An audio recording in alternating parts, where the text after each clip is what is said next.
আসসালামু আলাইকুম। প্রিয় দর্শক, অন্য মঞ্চের আলোচনায় আপনাদের সকলকে আমন্ত্রণ জানাচ্ছি। আজ আমাদের সঙ্গে আমন্ত্রিত অতিথি হিসেবে আছেন চীনের বেজিং থেকে যুক্ত হয়েছেন শিক্ষক ও সমাজ বিশ্লেষক নাহিদ আক্তার। নাহিদ আক্তার, আপনাকে আমাদের অনুষ্ঠানে স্বাগত জানাচ্ছি। আপনাকে ধন্যবাদ আমাকে যুক্ত করার জন্য। নাহিদ আক্তার, আপনি দেখবেন যে এর মধ্যে আজকে আমাদের আপনার অগাস্টের 18 তারিখ, 17 তারিখে এই সরকারের, বিএনপি সরকারের 180 দিন অতিক্রান্ত হলো, 6 মাস পার হলো। তারা 5 বছরের জন্য নির্বাচিত হয়েছেন। তার মানে 6 মাস, মানে তাদের, আমি যদি পুরো সময়কালটাকে ধরি তাহলে 10 ভাগের 1 ভাগ।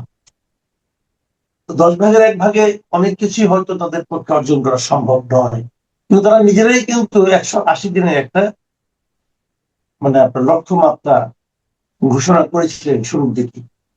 তো এই 180 দিনে তারা নিশ্চয়ই আত্মবিশ্লেষণ করবেন, তারা কি করতে চেয়েছিলেন, কি করতে পেরেছেন, এটা নিয়ে হয়তো আলোচনা হবে। কিন্তু একজন সাধারণ নাগরিক হিসেবে সাধারণ দেশের মানুষ যারা আছেন তারাও তো বিশ্লেষণ করছেন, তারা কি চেয়েছিলেন, তারা কি পেয়েছেন। প্রত্যেকটা নাগরিকের কিন্তু আলাদা আলাদা চাহিদা। আমি যা চেয়েছিলাম তা হয়তো আপনি চাননি, আপনি যা চেয়েছেন তা হয়তো আমি চাইনি। আপনি এই সরকারকে দেশে দেখে গিয়েছেন, তারপরে গত কিছুদিন হলো দেশের বাইরে অবস্থান করছেন। কিন্তু বাইরে অবস্থান করলেও দেশে আপনার আত্মীয় স্বজন আছে, আপনাদের সঙ্গে নিয়মিত যোগাযোগ হয়, তাদের পাওয়া না পাওয়া, বেদনা অথবা সুখ নিয়ে আলোচনা হয়। নিজেও আপনি খুবই কানেক্টেড থাকেন দেশের সঙ্গে। এখন তো অনলাইনে সবকিছু জানা যায়, মুহূর্তে মুহূর্তে জানা যায়। তো সব মিলিয়ে আপনার এই সরকারের কাছে কি চাওয়া ছিল, কি পেলেন, কি পেলেন না, না পাওয়া নিয়ে বেদনার মাত্রাটা কোন পর্যায়ে, এই বিষয়গুলো তো আপনার কাছ থেকে ছোট করে জানতে চাই। Thank you. আপনার দর্শকদের শুভেচ্ছা জানিয়ে আজকে শুরু করছি। আম, আপনারই শোতে যখন বিএনপি আর কি ক্ষমতায় এসেছিল, তখন একেবারে প্রথম দিন নির্বাচনে জয়লাভ করার পরেই আমি একটা শো করেছিলাম আপনার সাথে, এবং ওখানে আমি কিছু কথা বলেছিলাম। আমি বেশ খুশি হয়েছিলাম, আপনি জানেন। কারণ 18 মাসের যে নৃশংস মবক্রেটিক একটা সরকার ছিল, সেখান থেকে মানুষ মুক্তি পেয়েছিল, এরকম একটা ধারণা বা এরকম একটা হোপ আমাদের মাঝে তৈরি হয়েছিল যে অ্যাটলিস্ট মানে বিএনপির বিগত দিনে রাষ্ট্র পরিচালনা করার একটা এক্সপেরিয়েন্স আছে, খুব সিরিয়াস ধরনের এক্সপেরিয়েন্স আছে। এবং বিএনপি যেহেতু আর কি বিএনপির যে কর্ণধর জিয়াউর রহমান, তিনি একজন মুক্তিযোদ্ধা। শুধু এই দুটোই কারণ খুব ইম্পর্টেন্ট আমার জন্য। তাদের এক্সপেরিয়েন্স এবং ওই দলটাতে প্রচুর মুক্তিযোদ্ধা আছে, যদিও ওখানে আপনার ভীষণ আর কি দক্ষিণপন্থার লোকজনও আছে, সেটা ভিন্ন আলাপ। তো ওই দুটো কারণে আমি খুব হোপফুল ছিলাম। আর এর থেকেও বেশি সবচেয়ে বড় হোপটা ছিল হচ্ছে জনাব তারেক রহমানের ওপরে। আমি খুব হোপফুল ছিলাম, কারণ ওনার যে একটা ইমেজ উনি তৈরি করতে পেরেছিলেন, উনি যে এসছেন, উনি এসে উনি যেভাবে বক্তব্য দিয়েছিলেন, উনি যেভাবে পাবলিক অ্যাপিয়ারেন্স গুলি করেছিলেন, সেগুলি খুবই মানে কনভেনশনাল বাংলাদেশি পলিটিশিয়ানদের মতো না, সেগুলি খুবই আনকনভেনশনাল এবং ভেরি সুইট। ওনার যে ওই যে আমরা আশা করেছিলাম যে উনি আসার পরে হয়তো ফ্যাসিস্ট ফ্যাসিস্ট বলে বলে আমাদের কান ঝালাপালা করে দিবেন, বা সারাক্ষণ আওয়ামী লীগের যে সমালোচনা সেটা কপচাবেন, কিন্তু উনি কিন্তু তা করেননি। উনি যেটা করেছেন যে উনি খুব মানে পরিশালিত ভাষায় কথা বলেছেন, সারাক্ষণ অন্যের দোষ দেয়া থেকে উনি বিরত থেকেছেন।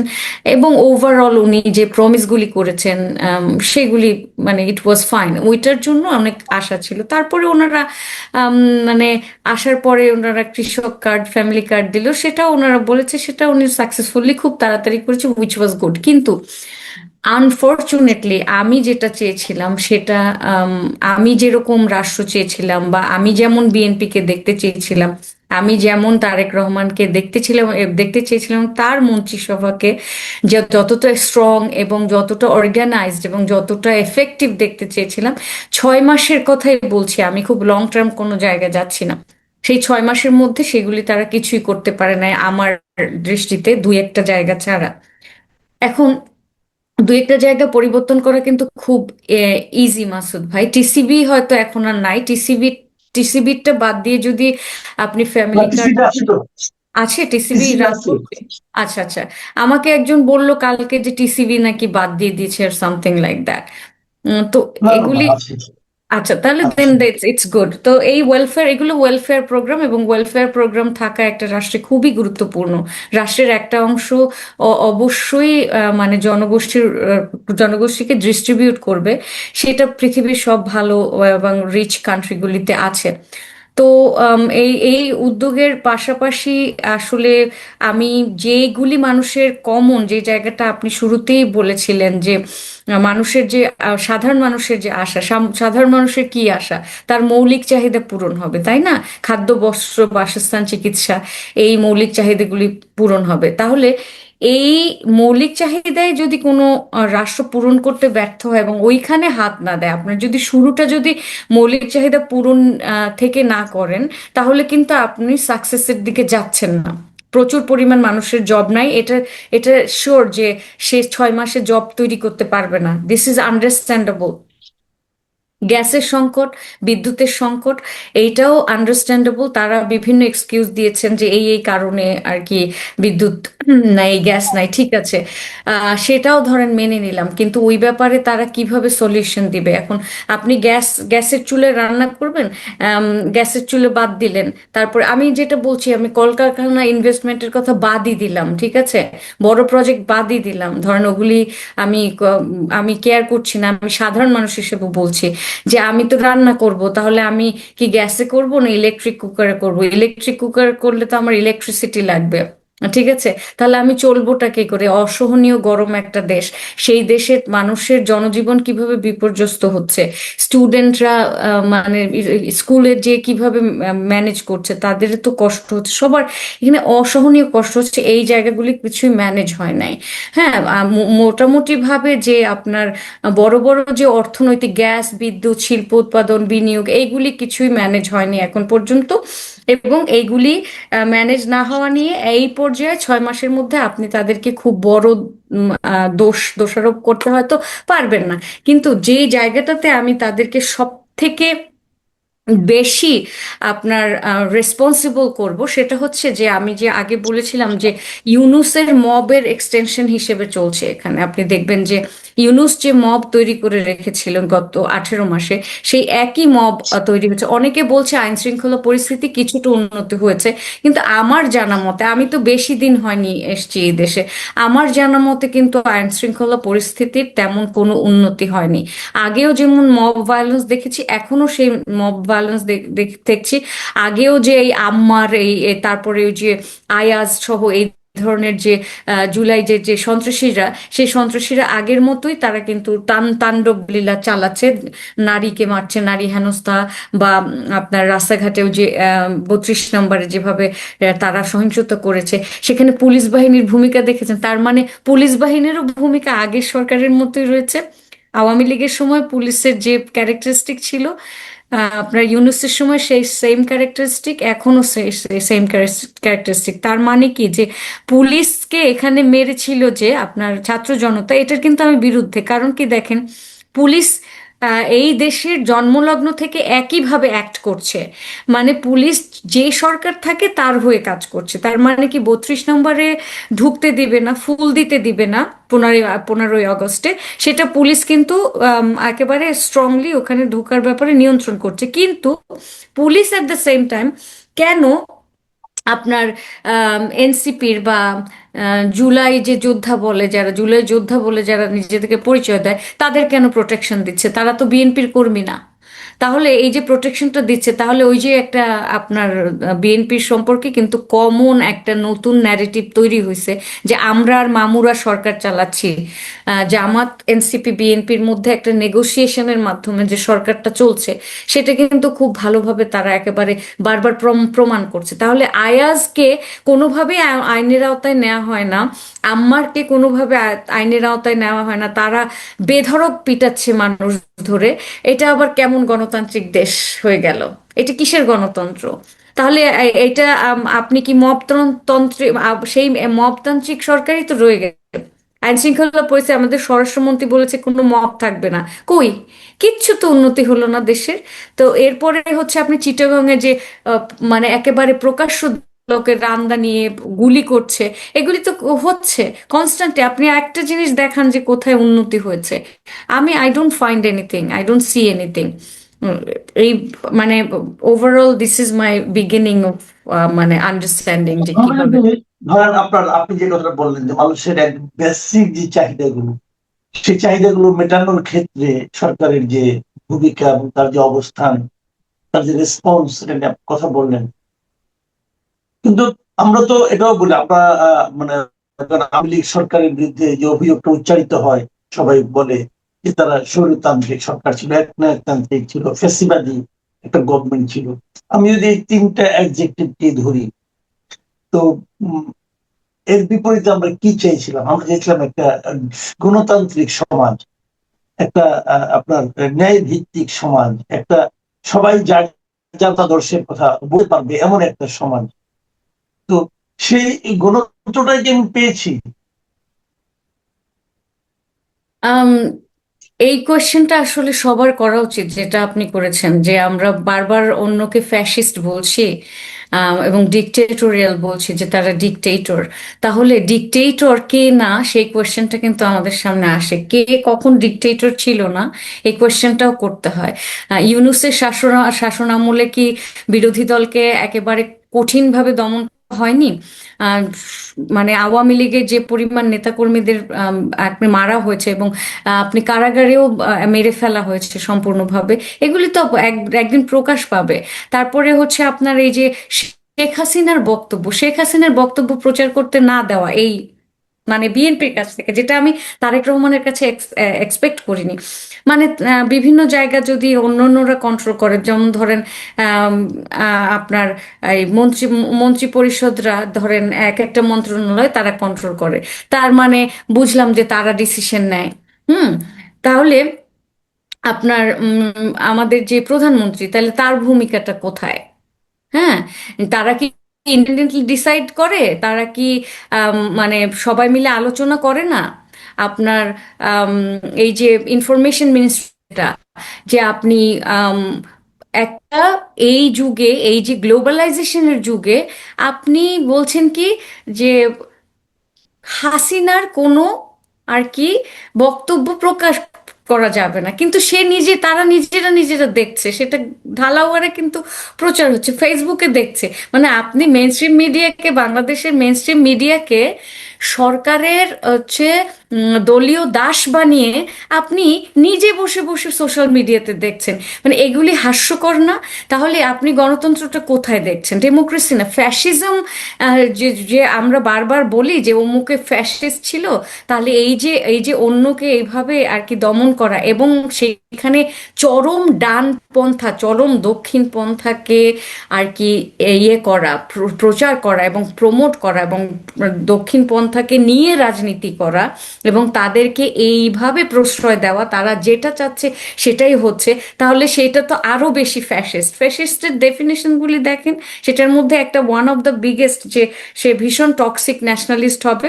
এই টক্সিক ন্যাশনালিজম আপনি দেখতে পাচ্ছেন না, ভারত বিরোধিতা। আওয়ামী লীগ কখনো কি অন্য কোনো রাষ্ট্রের বিরোধিতা করেছে? আওয়ামী লীগ শুধু আমেরিকা বিরোধিতা করেছিল, সেটাও হচ্ছে আমাদের সার্বভৌমত্বের প্রশ্নে করেছিল।